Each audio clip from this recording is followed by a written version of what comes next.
कि हमारा startup ecosystem सिर्फ बड़े मेट्रो शहर तक सीमित नहीं है। और अभी छोटी सी फिल्म में भी दिखाया गया, ये देश के 600 से अधिक जिलों तक पहुंच चुका है। इसका मतलब है ये एक सामाजिक कल्चर बन गया है। और जब कोई सामाजिक कल्चर बन जाए तो फिर उसको रुकने का कोई कारण ही नहीं होता है। वो नई नई ऊंचाइयों को प्राप्त करता ही करता जाता है। भारत की स्टार्टअप क्रांति का नेतृत्व आज देश के छोटे शहरों के युवा कर रहे हैं। कुछ लोग सोचते हैं कि हमारे स्टार्टअप सिर्फ टैक्स स्पेस तक ही सीमित है, लेकिन मुझे खुशी है कि आज agriculture, textile, medicine, transport, space, even मैंने देखा योगा में स्टार्टअप शुरू हुए हैं।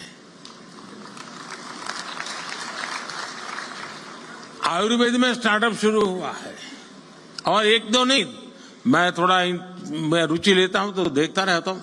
300, 400 की संख्या में है। और हर एक में एक से बढ़कर एक न कुछ नया है जी। कभी तो मुझे भी सोचना पड़ता है कि मैं योगा कर रहा हूं वो ठीक है कि स्टार्टअप वाला कह रहा है वो योगा ठीक है।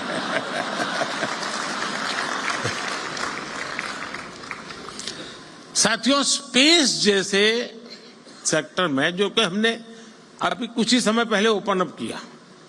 पहले तो सरकार में जैसा स्वभाव रहता है जंजीरें बांध देना, और मेरी पूरी ताकत जंजीरें तोड़ने में लगी रहती है। स्पेस में 50 से अधिक सेक्टर्स में भारत के स्टार्टअप बहुत अच्छा काम कर रहे हैं। और ऑलरेडी हमारे स्टार्टअप स्पेस शटल लॉन्च करने लगे हैं जी, इतने कम समय में। साथियों, भारत की युवा शक्ति का सामर्थ्य आज पूरी दुनिया देख रही है। इस सामर्थ्य पर भरोसा करते हुए देश ने स्टार्टअप इकोसिस्टम निर्माण करने की तरफ अनेक कदम उठाए हैं। शुरुआत में इस प्रयास पर भरोसा करने वाले बहुत कम थे। जैसा मैंने प्रारंभ में कहा, हमारे यहां पढ़ाई का मतलब नौकरी और नौकरी का मतलब सिर्फ सरकारी नौकरी, यही सब था। मैं बड़ौदा में रहता था पहले, और वहां महाराष्ट्रीयन परिवारों से हमारा नाता जरा ज्यादा था। तो गायकवाड़ी स्टेट है, तो हमारे कुछ साथी बड़े मजाकिया स्वभाव से कहते थे, अगर बेटी बड़ी हुई, शादी तय करनी है, तो घर में चर्चा क्या होती है, बोले मूला फाल छाना है। अरे बेटा बहुत अच्छा है, फिर क्या, सरकारी नौकरी है बस, तो बेटी शादी होने के लिए योग्य हो गया। आज पूरी सोच बदल गई है। कोई बिजनेस की बात करना था तो पहले आइडिया की नहीं, दिमाग यही है यार, करना तो है लेकिन पैसे कहां से लाऊं। शुरुआत की चिंता उसकी पैसों से रहती थी। जिसके पास पैसा है वही बिजनेस कर सकता है, ये हमारी यहां धारणा बन चुकी थी। ये स्टार्टअप इकोसिस्टम ने उस साइकिल को तोड़ दिया है जी। और देश में जो रिवॉल्यूशन आता है ना, ऐसी चीजों से आता है। देश के नौजवानों ने जॉब सीकर से ज्यादा जॉब क्रिएटर बनने का रास्ता चुना है। और फिर जब देश ने स्टार्टअप इंडिया अभियान शुरू किया तो देश के युवाओं ने दिखा दिया कि वो क्या कुछ कर सकते हैं। आज भारत दुनिया का तीसरा बड़ा स्टार्टअप इकोसिस्टम है। 2014 में जहां देश में कुछ 100 स्टार्टअप भी नहीं थे, आज भारत में करीब 1.25 लाख रजिस्टर्ड स्टार्टअप्स हैं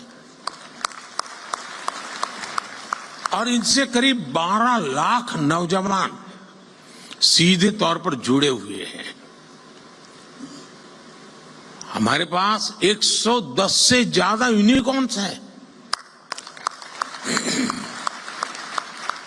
हमारे स्टार्टअप्स ने लगभग 12,000 पैटेंट्स फाइल किए हैं और बहुत सारे स्टार्टअप्स ऐसे हैं जो अभी तक वो पेटेंट के महत्व नहीं समझे हैं। मैं अभी भी मिल के आया, मैंने पहला ही पूछा, मैंने कहा पेटेंट हुआ गया? नहीं, बोले प्रोसेस में है। मेरा आप सबसे आग्रह है उस काम को साथ साथ चालू ही कर दीजिए, क्योंकि आज दुनिया इतनी तेजी से बदल रही है, पता नहीं कौन कहां हाथ मार ले।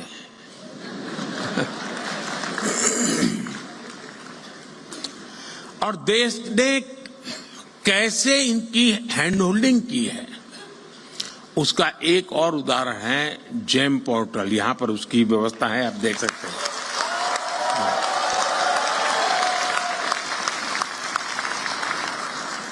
आज ये स्टार्टअप सिर्फ जेम पोर्टल पर ही करीब 20,000 करोड़ रुपए से ज्यादा का कारोबार कर चुके हैं। यानी सरकार ने एक प्लेटफॉर्म बनाया, आप वहां पहुंचे और इतने कम समय में 20-22 साल की आयु के नौजवान 20,000 करोड़ का कारोबार कर ले प्लेटफॉर्म पर, ये बहुत बड़ी बात है जी।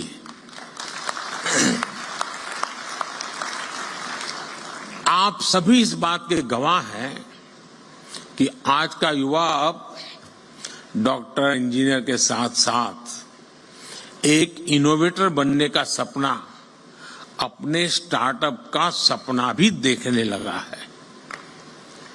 ये मैं समझता हूं उसके पास जो टैलेंट है या जो उसकी ट्रेनिंग है, स्टार्टअप के माध्यम से वो एक नए क्षेत्र में प्रवेश कर रहा है।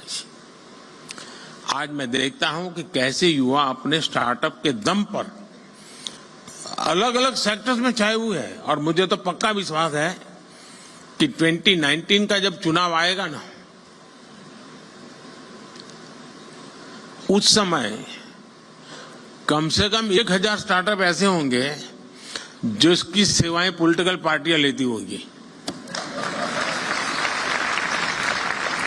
वो ऐसे ऐसे चीजें लेकर के आएंगे और उसको भी लगेगा हाँ यार, इस तरीके से पहुंचना अच्छा है, ये सरल रास्ता है।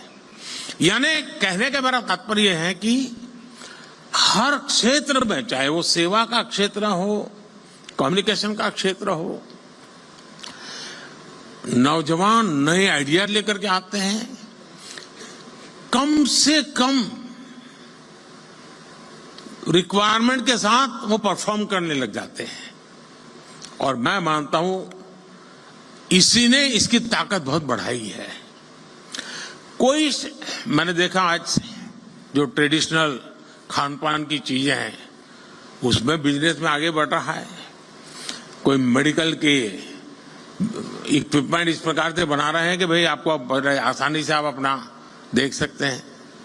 यानी कोई सोशल मीडिया के ग्लोबल जायंट्स से मुकाबला करने की तैयारी कर रहा है। यही सपने हैं, यही स्पिरिट है, यही शक्ति है। इसलिए लोग कहते हैं मैं इसे नष्ट करूंगा।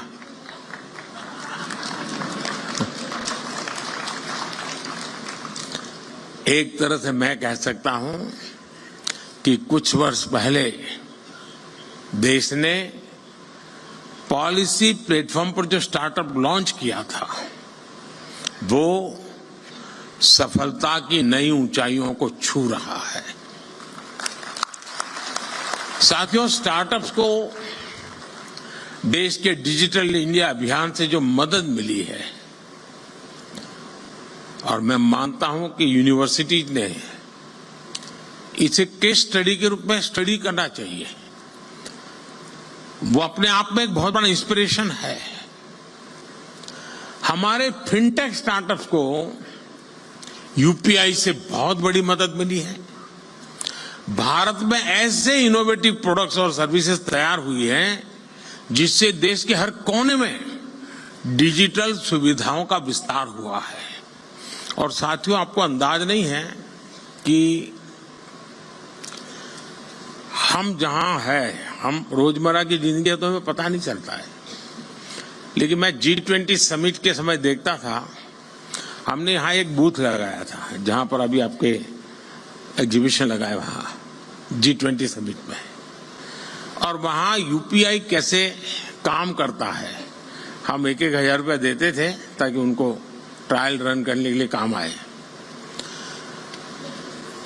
हर एक एम्बेसी अपने टॉप मोस्ट लीडर को वहां ले जाने का आग्रह रखते हुए जरा वहां देखें एक बार, यानी वहां लाइन लगी रही थी बड़े बड़े नेताओं की कि यूपीआई है क्या, काम कैसे करता है, और उनके लिए बड़ा अजूबा था। हमारे यहाँ गांव में सब्जी वाला भी बड़े आराम से कर लेता है।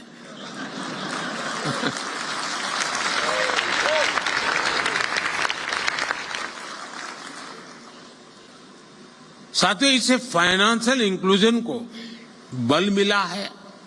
रूरल और अर्बन डिवाइड को देश कम कर पाया है। और दुनिया में शुरू में इसकी चिंता थी, जब डिजिटल प्रोग्रेस होने लगा तो हैव्स एंड हैव नॉट्स वाली थियरी इसके साथ जुड़ गई।